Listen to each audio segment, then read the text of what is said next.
السلام عليكم ورحمة الله وبركاته. الحمد لله نحمده ونستعينه ونستغفره ونعوذ بالله من شرور أنفسنا ومن سيئات أعمالنا. من يهده الله فلا مضل له ومن يضلل فلا هادي له. أشهد أن لا إله إلا الله وحده لا شريك له وأشهد أن محمدا عبده ورسوله. أما بعد. Hadirin dan hadirat yang dirahmati Allah, Alhamdulillah kita sambung semula kuliah kita. Saya terhenti sekejap kerana pergi ke Qatar, dan Alhamdulillah kita sambung semula malam ini. Dan malam ini kita masuk di dalam bab yang baru, babu sifatis salat, bab sifat salat.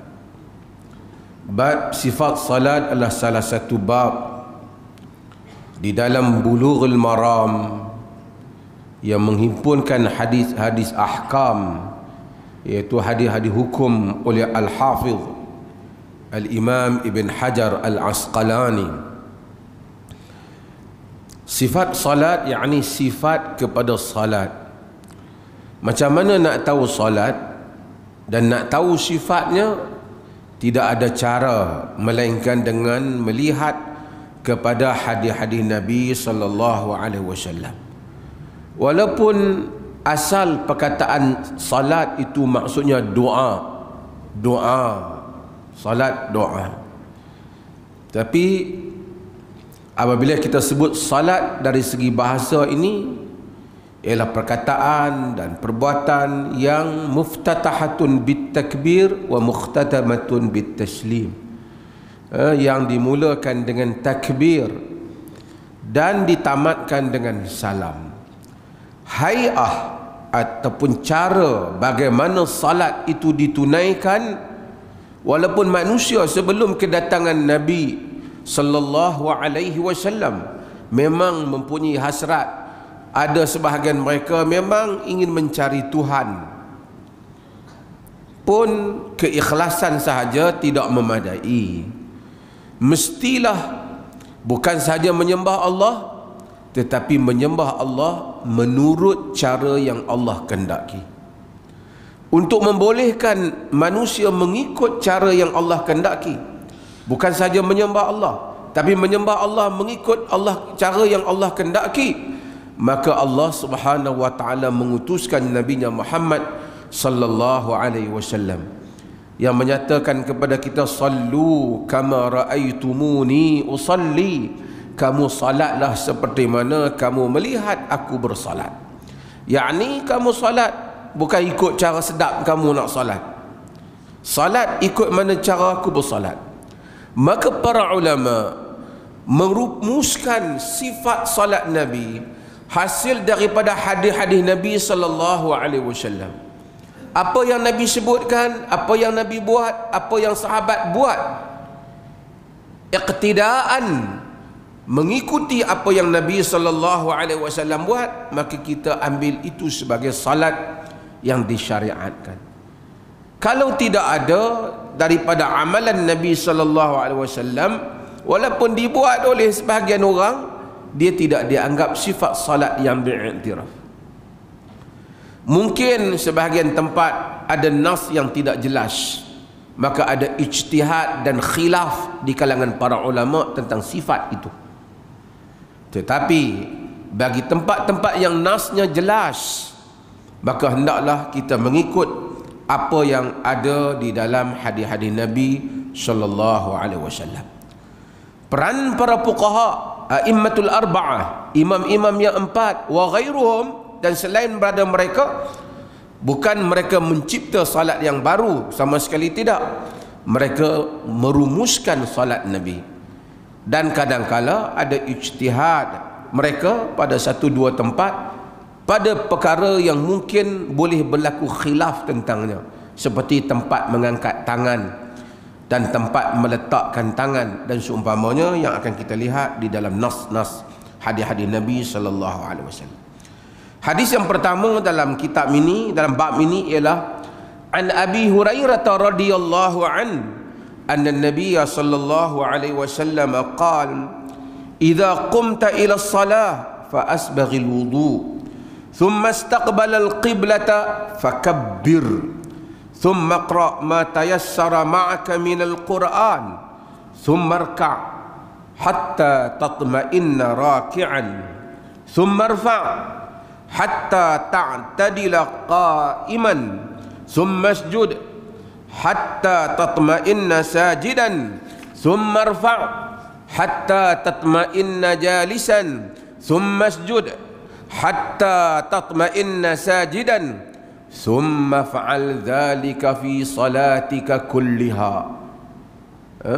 Ini hadis ini akhrajahu al-sab'ah, diriwayatkan oleh Imam yang Sittah, dan diriwayatkan juga oleh Imam Ahmad di dalam musnadnya, dan Imam Muslim meriwayatkannya dengan sanad, Imam Ibnu Majah meriwayatkannya dengan sanad Imam Muslim. Hadis ini saya baca dulu terjemahan dia, dan kemudian kita akan tengok macam mana cara memahaminya.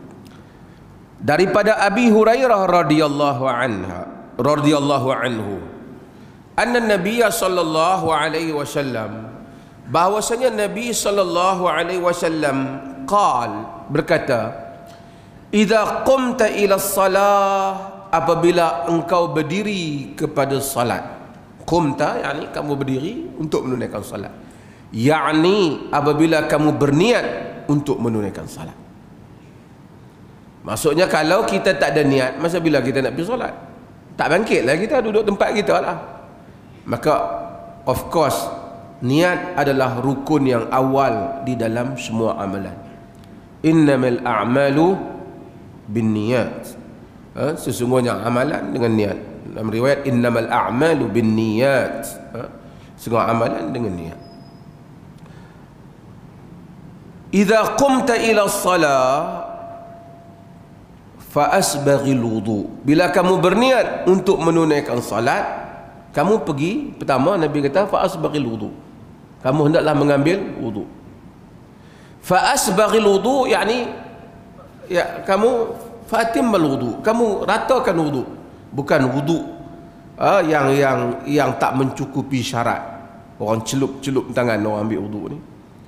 Kita tengok masa kita duk sebut, kadang-kadang dia kalut nak ambil wudu. Ada orang dua dalam wudu ni, ada yang melampau, ada yang cuai. Yang cuai tu basuh tangan kat sini, siku tak kena. Basuh kat jari kaki, tumit tak kena. Yang kata itu wailul lil aqabi minan nar. Ini. Ada yang melampau pula, was-was syaitan, basuh sampai lencun. Duk rasa tak sah lagi. Kata Syekhul Islam Ibn Taimiyah rahimahullah, syaitan ni jalan dia dua-dua, ifrat dan tafrid. Hak berlebih-lebih itu pun, hak cuai itu jalan syaitan, yang berlebih-lebih itu pun jalan syaitan. Jalan agama pertengahan, i'tidal, pertengahan. Maka sebab itu tak membazir wudu, tidak juga sampai tak ada kena kawasan wudu. Fa asbaghil wudu, hendaklah dia menyempurnakan wudu. Thumma istaqbala al-qiblata, kemudian hendaklah dia menghadap kepada kiblat. Istiqbalul qiblah, menghadap kepada kiblat. Nak menghadap kiblat macam mana? Kalau kiblat duduk di, kalau Kaabah duduk di depan kita, kita menghadap ainul Kaabah. Kaabah duduk di depan kita. Jadi kalau kita duduk dalam Masjidil Haram, kalau kita duduk luar pada Masjidil Haram, kita menghadap ke arah, walaupun asalnya menghadap Kaabah, tapi Quran kata fawallu wujuhakum syatral Masjidil Haram. Wa syatral Kaabah, syatral Masjidil Haram. Hadapkan wajah kamu Masjidil Haram, syatr masjid, ke arah Masjidil Haram. Tapi orang yang jauh macam kita Malaysia nak hadap ke Masyatrul Masjidil Haram. Sekarang tak apalah, kita mungkin guna apa? Google apa? Kiblat ke apa? Karena zaman dulu manusia tak ada. Dia agak je, dia tengok arah. Arah ni apa? Macam kita sebut, arah ni ada satu pusingan ada berapa? Satu bulat ada berapa? Berapa darjah? 360. Kita ada utara, selatan, timur, barat. Utara, selatan, timur, barat. Ada berapa pecahan? 4. 360 bahagi 4 berapa?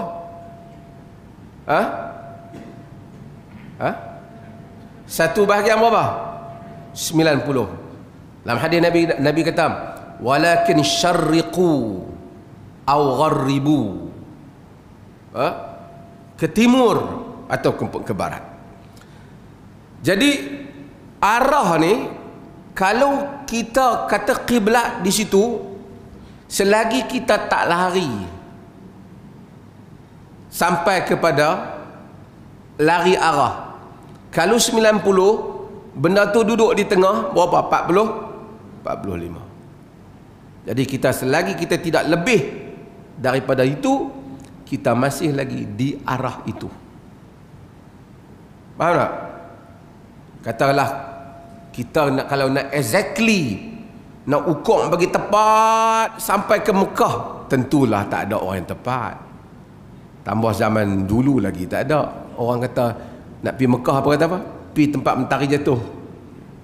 Macam tu ya. Arah, jihah qiblah.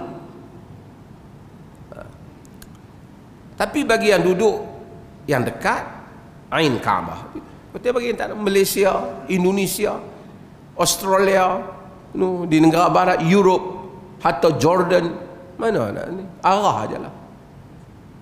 Dan Allah Azza wa Jal tak kata semayang apa tak sah sebab lari 10 darjah. Mana? La yukallifullahu nafsan illa wus'aha.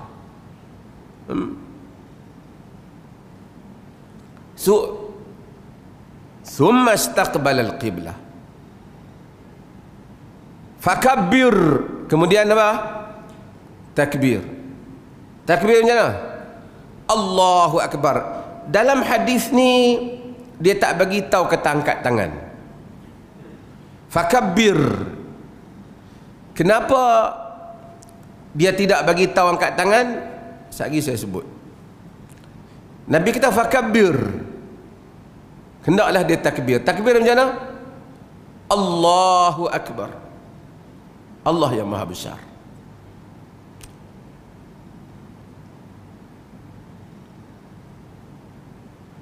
Allah Maha Besar, maksud kita masuk dalam solat tak ada habis. Allah is the most great. Allah yang Maha Besar.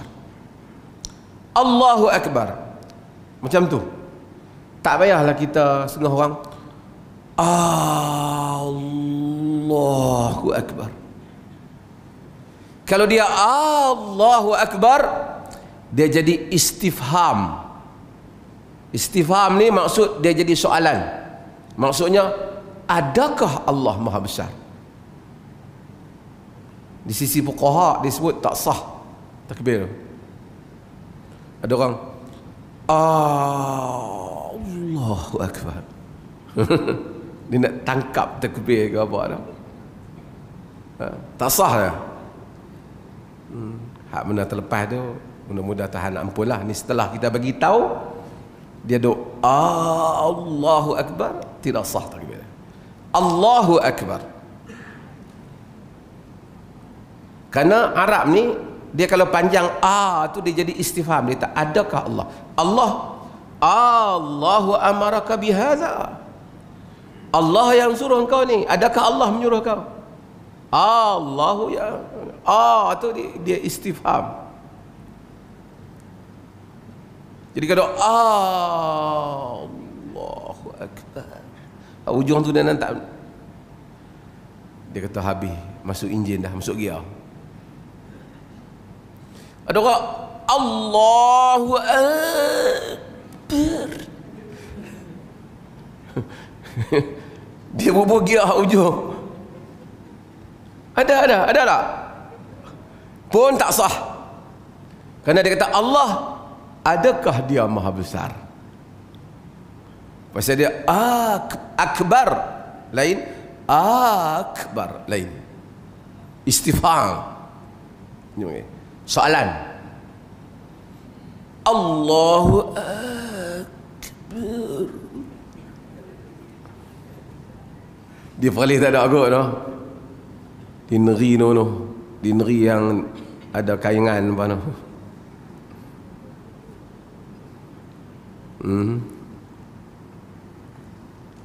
Tak sah.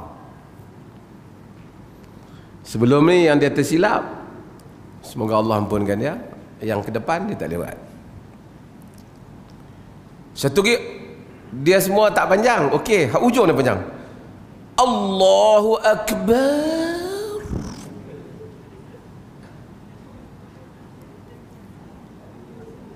Ada? Akbar besar, tapi akbar yakni tabl, gendang. Maksudnya Allah adalah gendang-gendang.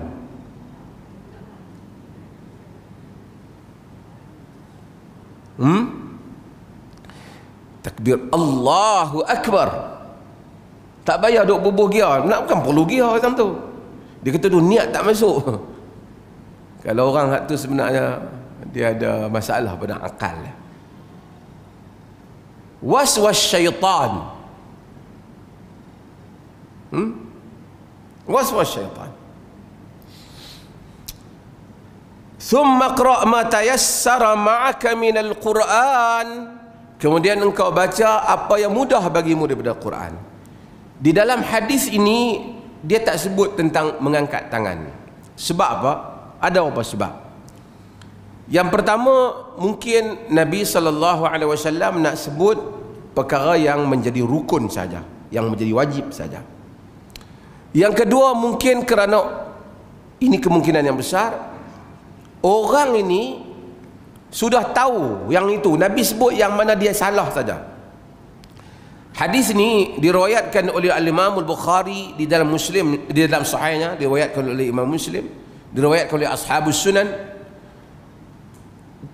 Hadis ini asalnya adalah hadis musii'us salah. Orang yang dia semayang dia salah. Dalam riwayat, dalam sebab kenapa Nabi kata, kenapa Nabi buat keluar kenyataan hadis ni, kenapa Nabi bersabda ni, ada sebab dia. Yang ni di bawah ilmu dia panggil sababul wurud. Sababul wurudil hadis. Sebab kenapa Nabi sebut yang ni. Bila kita tahu sebab, baru kita tahu kenapa Nabi sebut macam tu. Sebab kadang-kadang sebahagian hadis ada reason behind the hadis. Ada sebab di sebalik hadis itu. Jadi kalau kita tak tahu sebab, kita heran kenapa macam tu. Kita kena tahu Nabi respon kepada apa. Baginda respon dalam hadis ini kepada anna rajulan dakhala al-masjid. Kerana satu orang lelaki masuk ke dalam masjid. Wa Rasulullah sallallahu alaihi wasallam jalisun fi nahiyatil masjid. Nabi sallallahu alaihi wasallam duduk di sudut masjid. Dia masuk dalam masjid, tengok Nabi duduk di masjid. Fasalla, dia semayang. Ni, dia semayang tu artinya Nabi tengoklah. Thumma jaa fasallam alaihi. Thumma jaa fasallama alaihi. Kemudian dia mai fasallama alaihi, kemudian dia bagi salam kepada Nabi. Yani assalamu alaikum. Assalamu alaikum dia bagi Nabi. Dan Nabi sallallahu alaihi wasallam kata, faqala wa alaikas salam. Nabi jawab dengan mukhatab anta, yani wa alaikas salam, kaf dengan kaf, laisa wa alaikas salam, dalam riwayat Bukhari. Ini satu lagi, ini saya nak sebut sikit. Kadang-kadang imam bagi salam, sebenarnya assalamun alaika pun boleh, tapi dalam solat assalamualaikum warahmatullah, assalamualaikum warahmatullah. Setengah orang assalamualaikum warahmatullah, assalamualaikum, salam, tak ada al lah. Ba'dul fuqaha, sebahagian di kalangan fuqaha ada yang menyatakan tak sah salam tu, tapi dia salam yang kedua lah. Dan mazhab Syafi'i dah tertunai lah, kerana salam yang pertama yang rukun. Tetapi maksudnya salam tu dia tak dapat, dia kena assalamualaikum warahmatullah.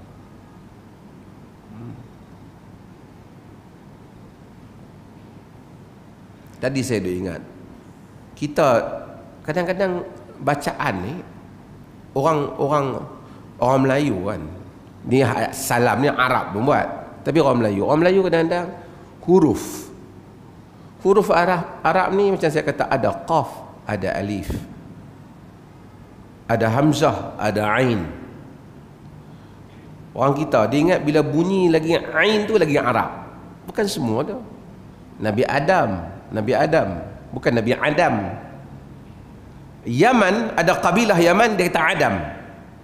Nah, Adam alaihissalam. Orang kita suka sebut di qaryah, anak-anak qaryah. Anak-anak qaryah. Qaryah tu kampung. Fas'alil qaryah. Kamu tanyalah qaryah kampung. Bukan qaryah tu ketuk. Dia ingat lagi dia bunyi jadi Arab. Setengah orang kan. Semayang pun sama juga. Ini nak kena bertwist bahagian siapa-siapa lah. Alhamdulillahi Rabbil Alamin. Habis. Bukan Alhamdulillahi Rabbil Alamin. Tak ada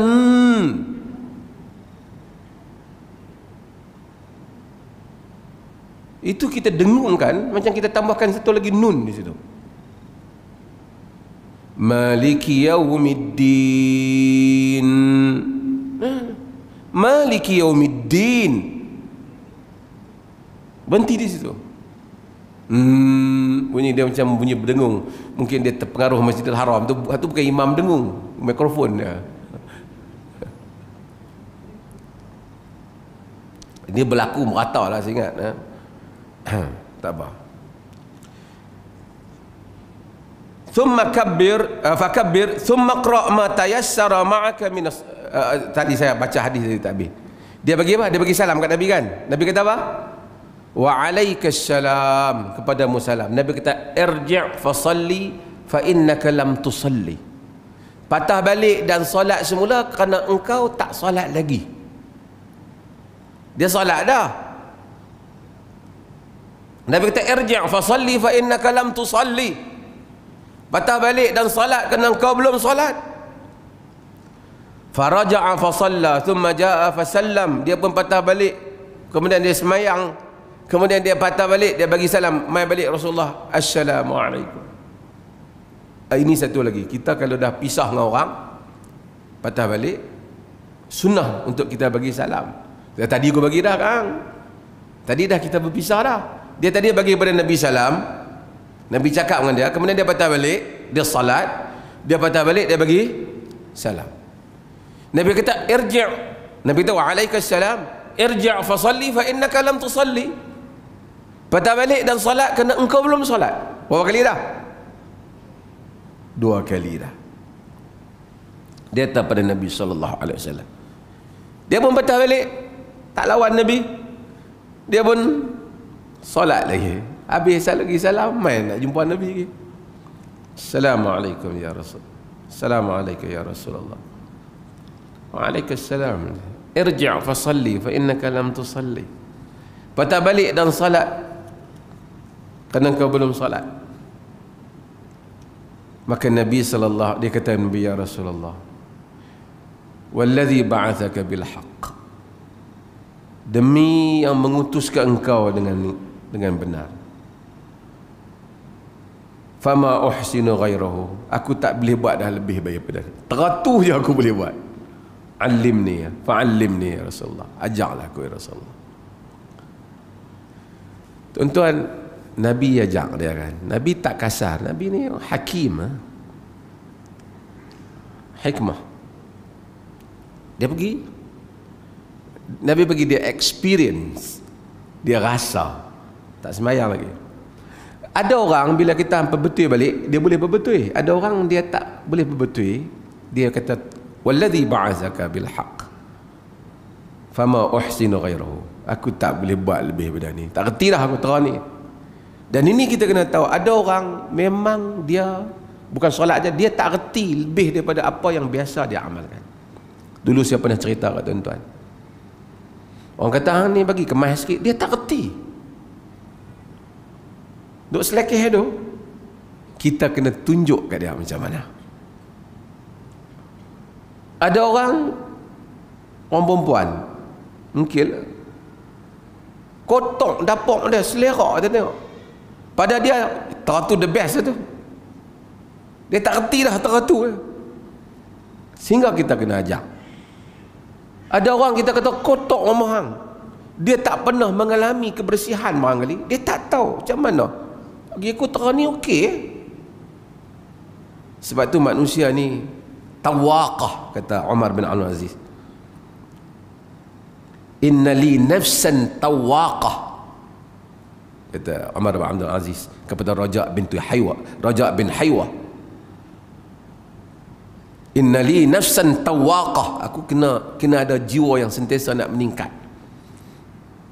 Ada orang, hatta kita solat, tuan-tuan solat, saya solat, tuan-tuan mungkin juga, setiap kali kita solat dia duduk fikir nak lebih baik daripada solat ni. Dia kata dia tak mampu. Bila dia tak mampu, itulah Rasulullah SAW sebut hadis ni, idza qumta ila salah fa asbighil wudu, bila engkau bangun untuk solat maka ratakanlah wudu.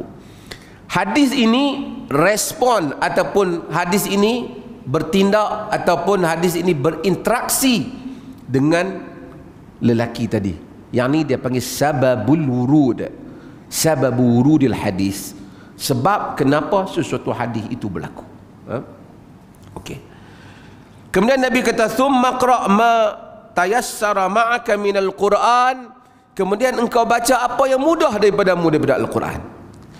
Kamu baca summa qra', kemudian kamu baca. Iqra' di sini baca di dalam ingatan kita lah, kan?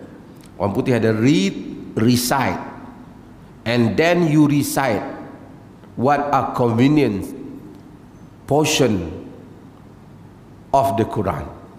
Kemudian kamu baca bahagian mana mudah kepada kamu daripada Al-Quran. Para ulama kata maksud bahagian yang mudah daripada Al-Quran di sini ialah maksudnya thumma qra' bi ummil kitab, kamu baca dengan ummul kitab, Fatihah. Karena ada riwayat Abu Daud yang menyebut seperti itu. Tapi oleh kerana Nabi kata apa yang mudah tu difaham, lelaki tu fahamlah yang paling mudah ialah suratul Fatihah, kena semua diajak ketika itu. Hadirin dan hadirat, oleh kerana hadis ini dan hadis juga faqra'u ma tayassara minal Quran di dalam surah Al-Muzammil, Al-Quran, dalam surah Al-Muzammil, faqra'u ma tayassara minal Quran, kamu baca apa yang mudah dari Quran. Menyebabkan ada mazhab seperti Abu Hanifah, dia tak mensyaratkan Fatihah untuk sah di kalangannya, tapi jumhur para ulama mensyaratkan Fatihah. Maksud apa yang mudah ni ialah Fatihah. Summarka' hatta tatma'inna raki'an, kemudian kamu rokok sehingga kamu tatma'inna raki'an, yang ni kita panggil tamak nina. So, kemudian kamu rokok, yakni tatma'inna raki'an, yakni kamu rokok dengan baik, yakni kamu dalam hadis, yakni kamu luruskan belakang kamu. Ada orang dia rokok Rokok ni kita pegang apa rokok? Kita pegang lutut. Ada orang dia pegang dekat ketin tu. Ada. Saya baru solat dengan sebelah orang, dia pegang ketin, saya tak tahu kenapa. Dia rasa kot yang tu lebih lurus. Dia bagi belakang lurus. Kepala dan belakang lurus. Mungkinlah kadang-kadang kita tak perasan, tapi ada orang dia rokok, kepala dia mesti terkepak. Dia macam tunduk tengok celah kangkang. Ada. Cuba tuan-tuan tengok rokok. Nabi kata hatta tatma'inna raki'an. Rokok dengan baik. Luruskan rokok. Tatma'in, yakni jangan rokok tak dan dengan zat, tak dan nak pegang, cup dah bangun. Tatma'in yakni kamu tamakninah, kamu duduk seketika, ada kadar kamu duduk. Sebahagian fuqaha menyebut dengan berbagai-bagai khilaf kadar itu, yang penting dia duduk sekejap. Bukan tak dan nak duduk betul-betul dah bangun. Saya pun tak tahu ada apa di Indonesia betul ke tak. Dia tunjuk semayang apa? Tarawih. Punyalah laju. Sebenarnya semayang ni aqimis salata li dzikri. Dirikan salat untuk mengingati kau. Kita memang ada masalah mungkin sembahyang, tapi kalau salat itu tidak mengingati Allah Azza wa Jal, maka tak menunaikan maksud salat. Bukan tak payah salat, tapi tak menunaikan maksud salat. Sebab itu di kalangan fuqaha seperti mana yang kita sebutkan, ada di kalangan mereka menyebut jika salat itu langsung, ada yang menyatakan khusyuk wajib. Kalau langsung tak khusyuk daripada awal sampai akhir, tak sah salatnya. Walaupun majoriti kata telah tertunai asasnya, tetapi tujuan salat ialah untuk mengingati Allah. Thumma masjud hatta tatma'inna saji'a, thumma rfa' hatta ta'tadila qa'iman. Kemudian hendaklah kamu angkat sehinggalah kamu lurus ketika berdiri. Dalam sebahagian riwayat yang yang Al-Hafidh Ibn Hajar sebut di sini, bawa lain dalam riwayat Imam Ahmad, fa'aqim sulbaka hatta tarja'al 'idham. Hendaklah kamu luruskan belakang kamu sehingga tulang belulang duduk di tempatnya. Ni dia bangun daripada rokok, tak nak berdiri tepat lagi, turun.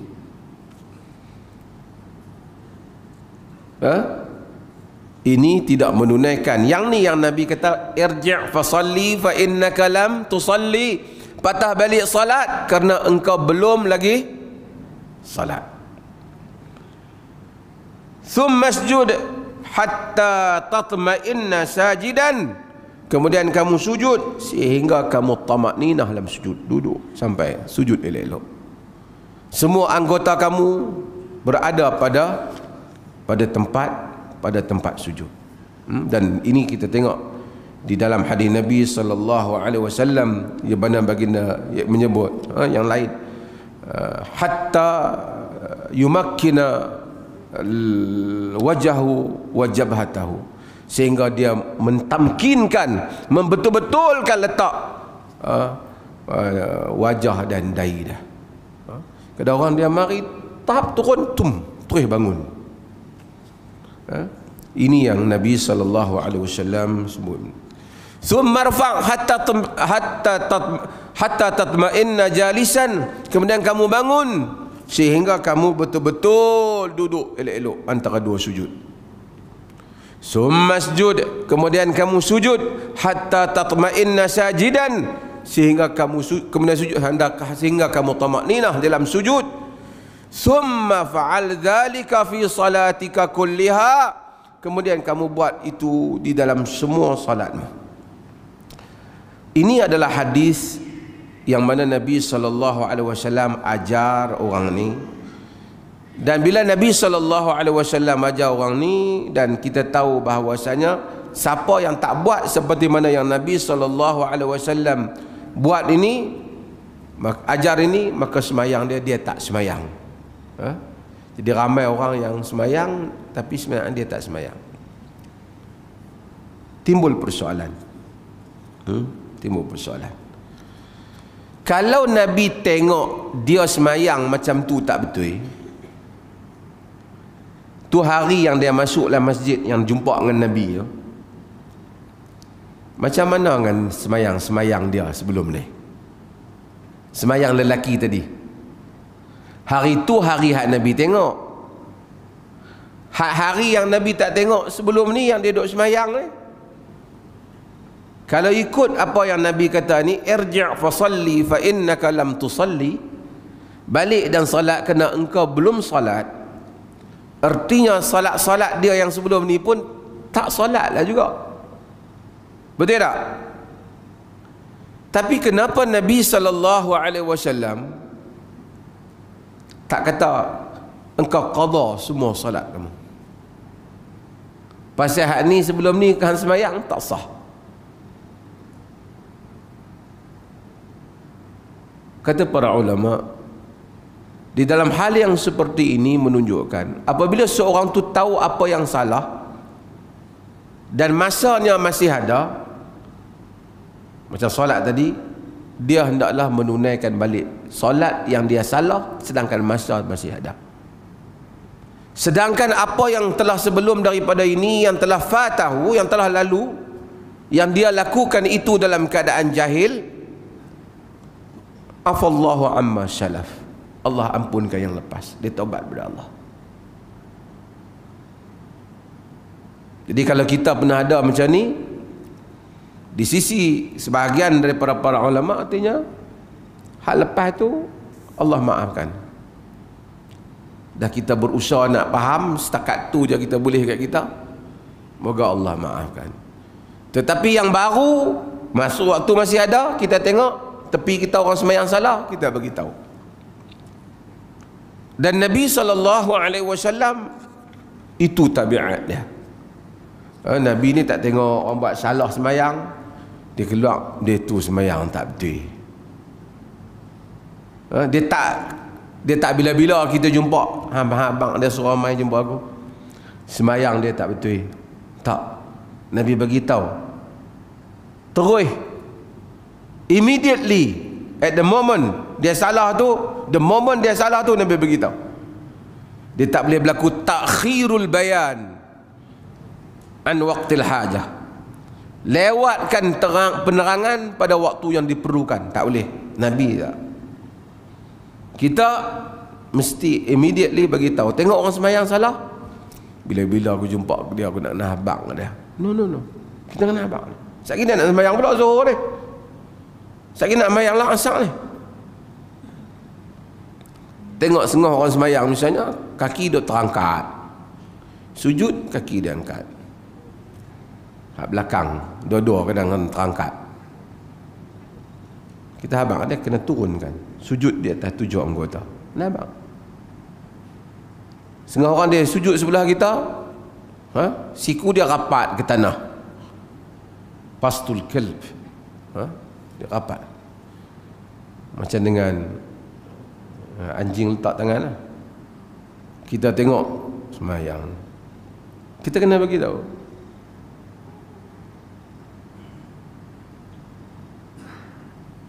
Mungkin tak payahlah beritahu, ni tuan-tuan dia ni duduk sembahyang salah. Bukanlah macam tu. Pergi bisik pelan-pelan kat dia, angkat sikit tangan. Cuma setengah orang bagi tahu dia, aku dah buat lama dah okey pun. Hak tu tak payah. Kata okey, siapa yang kata okey?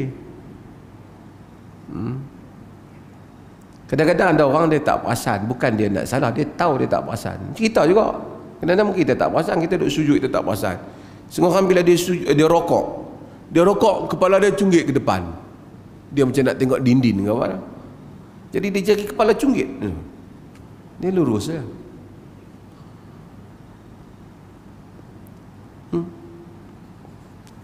Dan Nabi SAW telah mengajar para sahabat radhiyallahu anhu ajma'in. Jadi saya sebut kepada tuan-tuan, mengapa baginda sallallahu alaihi wasallam tidak sebut hal-hal yang lain, mana dia tahiyat, bacaan dalam tahiyat, macam mana salam. Kerana yang ni, lelaki ni mungkin dah tahu.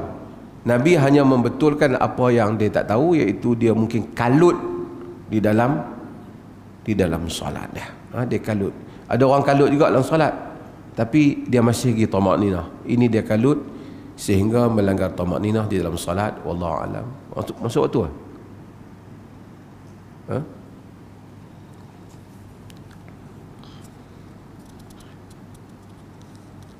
Para ulama berkhilaf pendapat macam saya sebut tadi tentang beberapa hal di dalam solat ni. Antaranya yang saya sebut tadi iaitu tentang bacaan Fatihah. Adakah wajib rukun ataupun tidak? Di kalangan yang kata rukun itu pula khilaf pula. Ada yang kata 2 rakaat yang awal wajib, 2 rakaat yang kedua tidak diwajibkan. Dan berdasarkan apa dalam hadis-hadis yang ada, maka jumhur para ulama mewajibkan bacaan Fatihah. Apa yang Nabi sebutkan, thumma qra' ma tayassara laka ma tayassara ma'aka minal Quran, kemudian kamu baca apa yang mudah disimu yang bersamamu daripada Al-Quran, yakni Al-Fatihah. Dan kalau dia ada lagi, dia boleh membaca surah selepas daripada itu. Ini adalah hadis Nabi SAW yang diriwayatkan Abu Hurairah. Wallahu ta'ala alam. Siapa ada soalan? Ada soalan?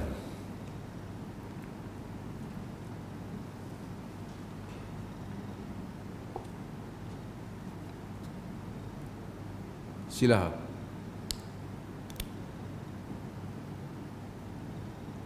Sila tu. Assalamualaikum.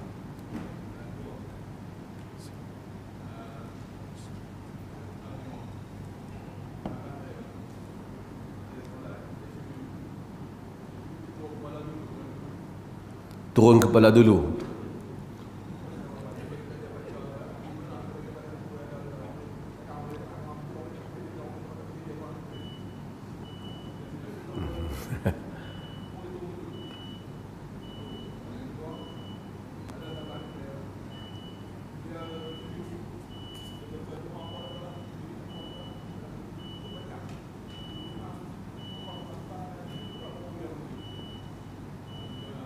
Okey, insyaAllah. Terima kasih.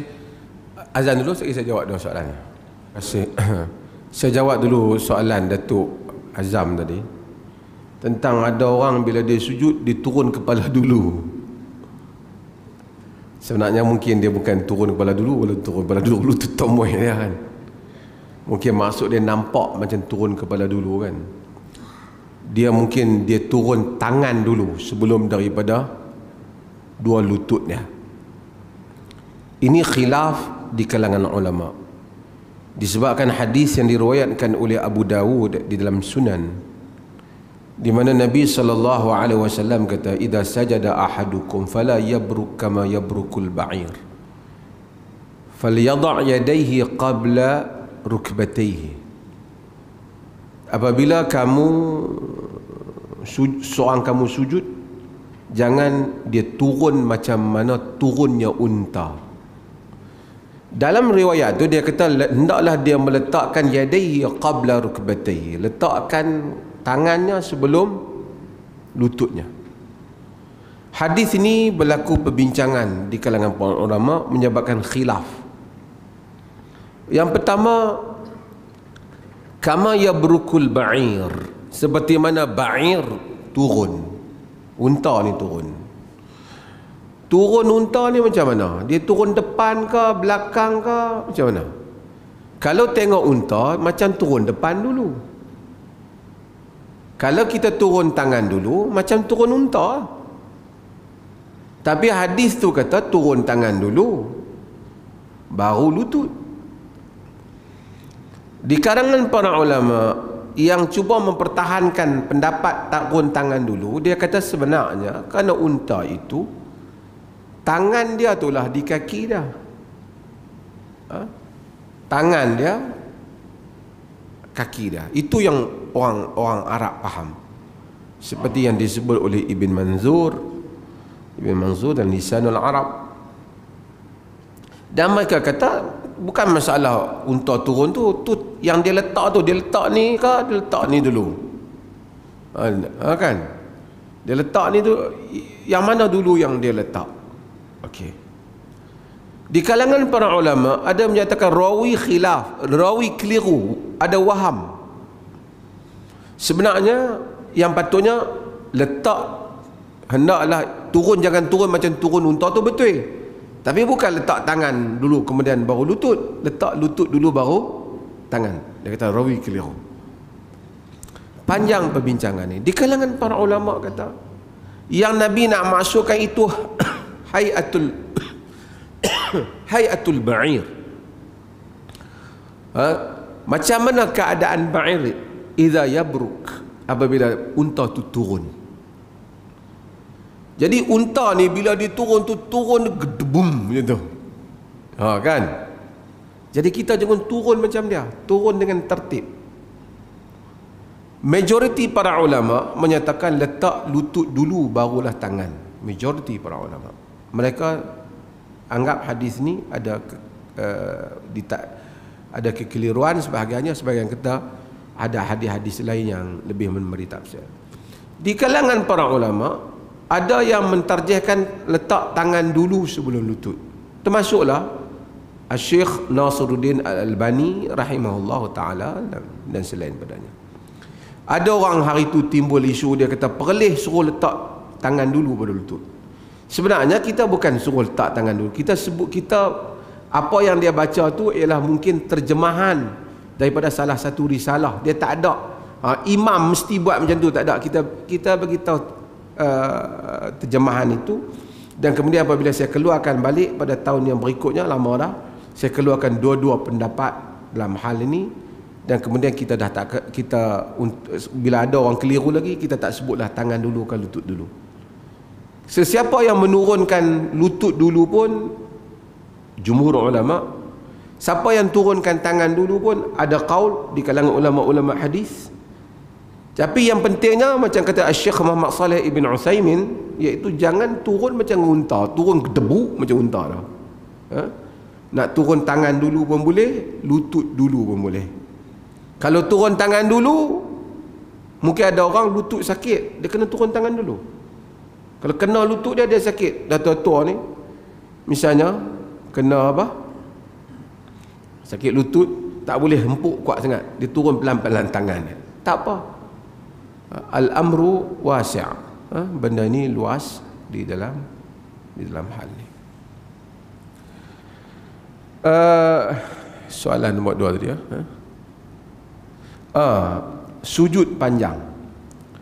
Sujud memang asalnya seorang boleh sujud, dia boleh panjangkan sujud. Sujud, rokok, sujud dia boleh panjangkan. Asal, dengar pergi habis, asal dia boleh panjangkan. Kan? Wa amma rukuk fa'azzimu fihi rabb. Pada rokok itu kita sebut ta'zim, kan?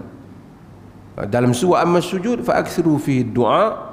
Adapun sujud kamu banyakkan padanya doa. Jadi kita banyakkan doa.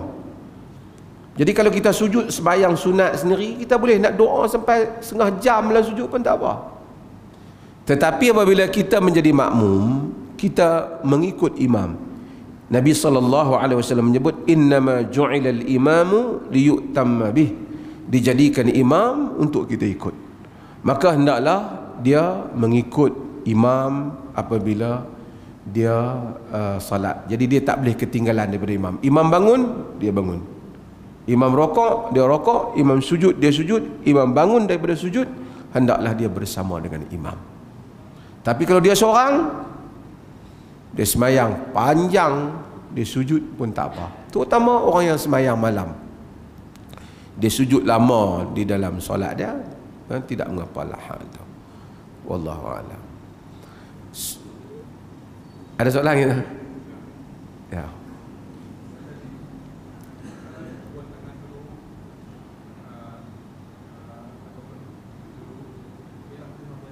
Ya. Dia turun kepala dulu. Oh, dia turun tangan, dia letak kepala, baru dia lutut. Yang tu kira special sikit. Terima kasih. Ada soalan tentang Solat taubat. Macam mana nak lakukan solat tu taubah?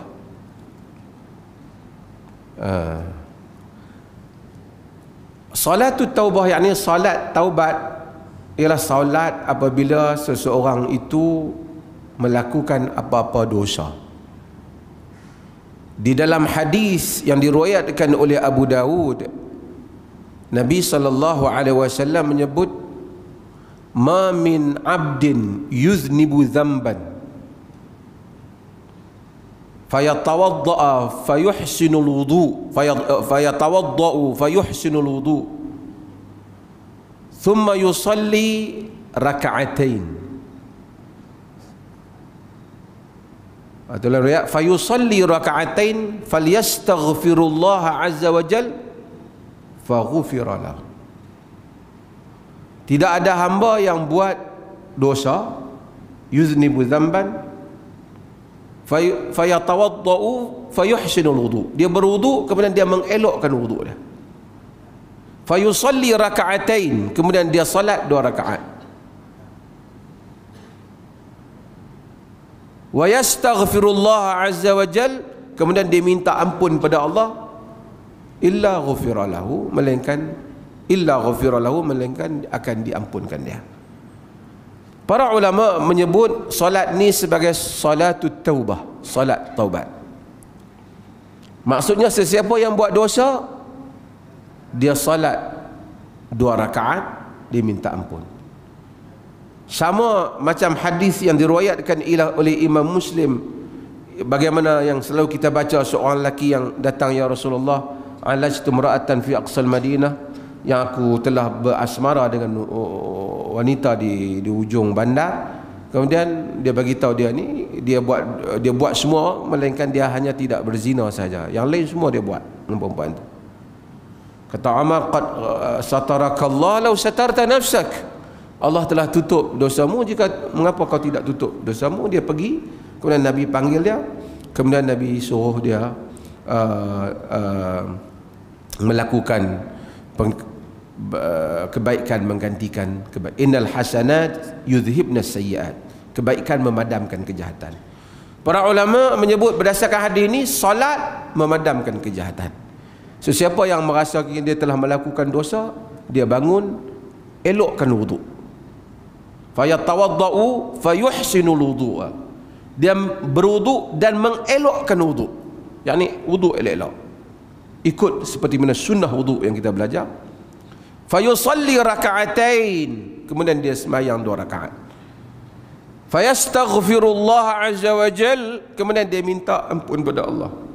Sama ada dia minta ampun di dalam salat, di dalam sujudnya, ataupun sebelum dia memberi salam, ataupun selepas memberi salam, semua termasuk dalam makna memohon keampunan.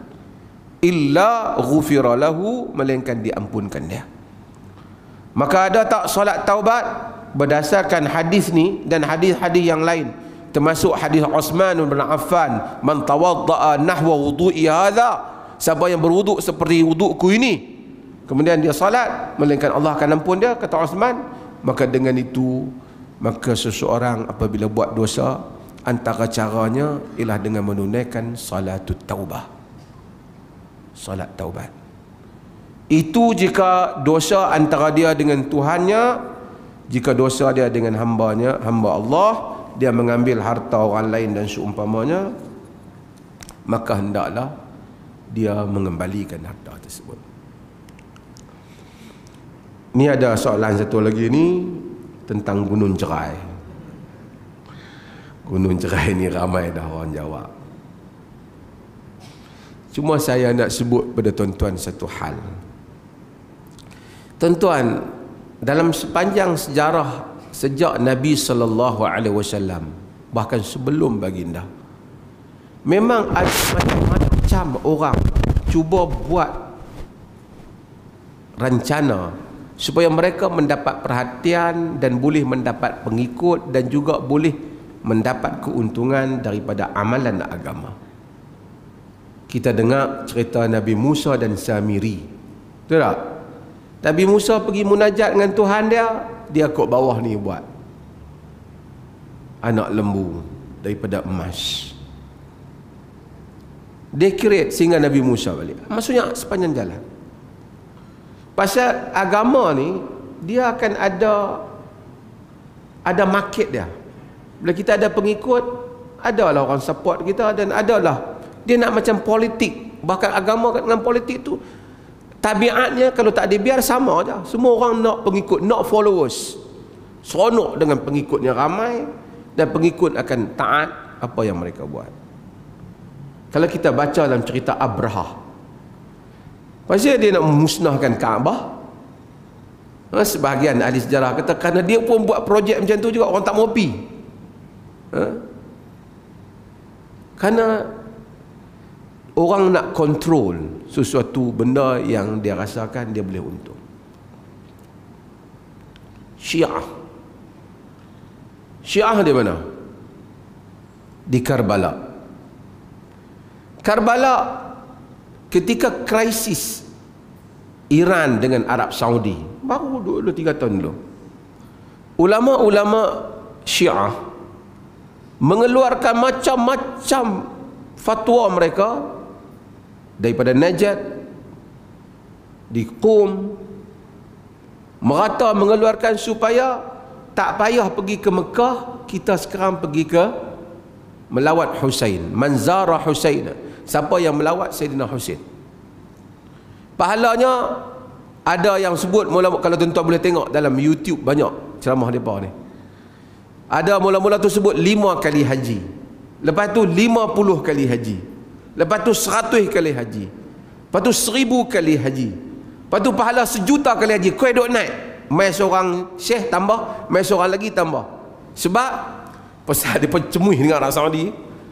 Dia pun kata lebih baik kita tak usah pergi Saudi, kita melawat tempat kita. Dan konsep yang sama macam Sayyidina Husain bin Ali adalah merupakan ataupun cucu Nabi sallallahu alaihi wasallam. Cucu Nabi sallallahu alaihi wasallam. Cucu Nabi, Nabi sayang, Nabi cium Husain tu. Kan? Nabi dukung dia. Mana lagi nak cari cucu Nabi sayang? Nabi alal mimbar, Nabi atas mimbar, Hasan dan Husain masuk, Nabi turun sayang kat cucu dia. Tentu dah ahli syurga. Jadi mereka kata tempat Hasan dan Husain ni tentulah tempat yang hebat dan berkat, pakat tapi kalau nak dibandingkan Gunung Jerai dengan tempat Husain bin Ali, tentulah tempat Husain lagi hebat. Lepas pada ni kalau boleh pi ke situ, pi jugalah Karbala. Pasal situ Husain bin Ali dibunuh.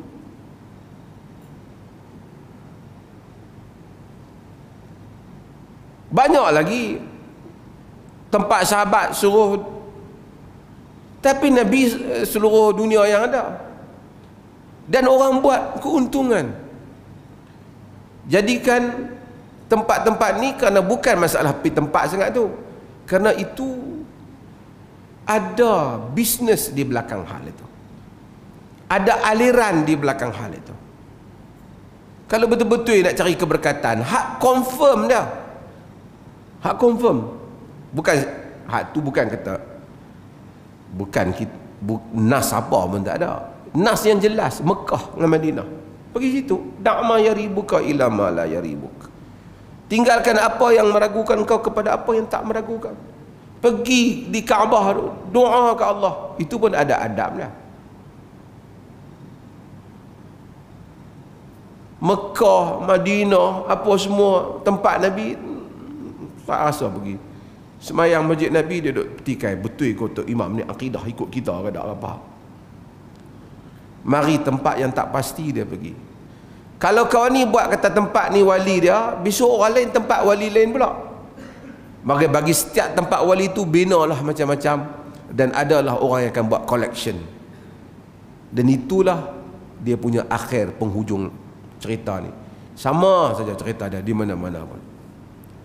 Buat tempat, buat gulu pada tempat itu, kemudian orang semua bakat mai, kemudian boleh buat satu hal-hal baru dalam agama.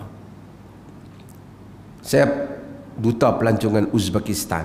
Bila saya hadir di dalam persidangan ataupun conference tentang nak memajukan pelancongan di Uzbekistan, ada orang cadang idea yang sama. Kita katakan kelebihan menziarahi kubur Imam Bukhari. Kita bangkit tak? Nak ziarah kubur Imam Bukhari memang baguslah. Ziarah kubur mengingatkan kita, agama tak larang ziarah kubur. Ala fazuru al-an, kamu ziarahlah sekarang. Karena fa innahu tudzakkirul akhirah, dia mengingatkan kepada akhirat. Tetapi bukan pergi ziarah kubur mengingatkan akhirat, tapi membesar-besarkan. Syekh Abdul Qadir Al-Jilani, tuan-tuan tengok berapa banyak tempat pergi mengaku kubur dia. Sayyidina Husain tu seorang je. Kepala Sayyidina Husain merata dah. Di Iraq, di Mesir, tak tahu yang mana satu. Semua orang klaim nak tempat dia. Allah Azza wa Jal, sebab tu dalam ahli sejarah sebut tentang kubur Danian yang dikatakan kubur dia dijumpai oleh sahabat. Sayyidina Umar suruh gali banyak kubur supaya orang keliru yang mana satu, takut berlaku memuja kubur. Walaupun dia kata tu Nabi, tapi lama-lama dia hulu, dia berlebihan. Dia berlebihan, hati dia terikat dengan kubur. Agama ni dinun matin, agama yang bersih. Kalau betul-betul orang ni betul nak ibadah, dia ibadah seperti mana yang Nabi SAW tunjukkan. Nak ziarah sekadar tapi exaggerate. Nak ziarah lah, tapi benda-benda yang buat exaggeration. Di sini tempat mustajab doa. Mustajab doa ni Allah saja yang tahu dengan nas dia.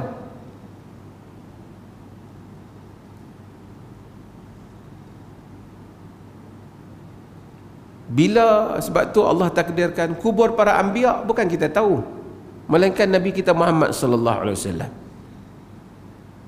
Yang lain tu boleh kata semuanya berbagai andaian. Kubur Nabi Syuaib kita pergi di Jordan, itu andai saja. Hatta Ashabul Gua Kahfi tu di Turki ada, di Jordan ada, di China Urumqi pun ada, di Iraq pun ada. Ramai orang klaim. Cuma kita tak ada. Sebab tu Nabi tak suruh kita duk pergi sibuk hal tu, dia suruh kita pergi ke tempat yang pasti. Ada orang tanya kita, apa salahnya? Agama ni eloklah kita ikut yang asal. Kita hari raya misalnya, boleh tak tiba-tiba satu orang tu bang raya, nak sembahyang raya bang, oh dia tahu apa daripada jahil orang raya sembahyang raya bukan orang bang. Dia kata apa salahnya? Bid'ah hasanah. Bang lain ada. Mai-mai waktu duha dengar satu hamba Allah bang. Pukul 9 bang. Bang apa besok? Bang sembahyang duha. Sembahyang duha orang tak bang. Hang ni tak suka orang sebut Allahu Akbar. Dia buat buah macam tu kat kita. Yalah, dia kata bukan orang-orang bang 5 waktu je. Bang ni benda baik kan? Apa salah? Kita mai habis tu imam assalamualaikum assalamualaikum Allahu akbar, Allah terkejut dah. Raya apa pula tu imam? Allah ni orang sebut Allahu akbar pun tak suka. Bid'ah hasanah kan? Tuan-tuan, kalau kita biar habis, tak ada dah wajah yang asal agama. Apa salahnya takbir baik? Kenapa kita nak had kan? Kita main-main besok, hari apa besok? Jumaat. Kita main-main hari lain, hari Rabu main-main Zuhur. Gaya nak sembahyang tengok-tengok tu imam naik atas mimbar. Assalamualaikum warahmatullahi. Siapa tu imam naik atas mimbar? Duduk sat. Dia bangkit. Dia baca khutbah. Khutbah apa ni? Gerhana ada? Apa ada? Khutbah Zuhur lah kita. Bukan khutbah Jumaat dah. Benda baik pun nak bertikai. Apa salahnya kita khutbah? Hari Jumaat boleh khutbah, kenapa hari Rabu tak boleh? Khutbah kan nak bagi nasihat yang baik. Baca ayat Quran lagi, bukan duk berjoget dalam masjid. Tuan-tuan nak kata apa? Kalau tuan-tuan kita benarkan, habislah keaslian agama. Sebab tu Nabi suruh kekalkan, iyyakum wa muhdatsatil umur. Nabi larang, tak usah tambah. Nabi kata cukup aku buat. Sebab yang nak terima pahala tu Allah Azza wa Jal, dia dah set dah macam tu. Kita terima hak Nabi dia hantar orang Nabi, tak payahlah kita buat apa. Tak lama lagi orang tawaf di Gunung Jerai. Kita pun tengok bagus prospek pelancongan Gunung Jerai ni. Saya tengok pula, ingat Bukit Jernih pun boleh juga kot, kan? Kita bukit apa dah ke? Bukit lagi ada. Bukit apa ke? Bukit Cuping ada. Kita kata baru-baru ni mereka jumpa tulang banyak. Kita kata itulah Ashabul Kahfi yang lari daripada raja yang zalim pada zaman tu. Di situlah tempat mereka. Oh, pakat mai pula ambil berkat. Kita pun nak juga pelancongan. Come on, come on. Al-yawma akmaltu lakum dinakum. Hari ini telah aku sempurnakan untuk kamu agama kamu. Sebab itu, itulah makna yang kita sebut pagi-pagi, raditu billahi rabba wa bil islami dina wa bi Muhammadin nabi. Aku redha Allah sebagai Tuhan, Islam sebagai agama, Muhammad sebagai rasul, sebagai nabi dan rasul. Cukup. Kalau tuan-tuan nak buat, banyak bukit lagi nanti nampi mai. Yang tu Nabi Adam turun, kita pun nak pergi cari. Taman Nabi Soleh ke, kan? Nabi Idris ke, hak mai ke kawasan kita. Takkan tak lintas kawasan Palih kot. Ini tuan-tuan, akhirnya orang ketawa kan. Tuan-tuan pergi ke Jordan, ada gereja yang dikatakan di situ Nabi Isa pernah sampai. Ada dengan raja-raja ada apa tempat. Oh, ni bandingkan Nabi Isa dengan Said apa tu yang atas bukit tu, bebek Nabi Isa tu, pergi gereja tu pula. Tak apalah, kita kan nak buat cara gereja, kita nak pergi duduk tentu ya. Inilah semua muncul setiap zaman berzaman, yang dilarang oleh Nabi sallallahu alaihi wasallam apabila Ummu Salamah menceritakan kepada mereka, ulaika syirarul khalqil indallah. Wa sallallahu ala nabiyyina Muhammad walhamdulillah.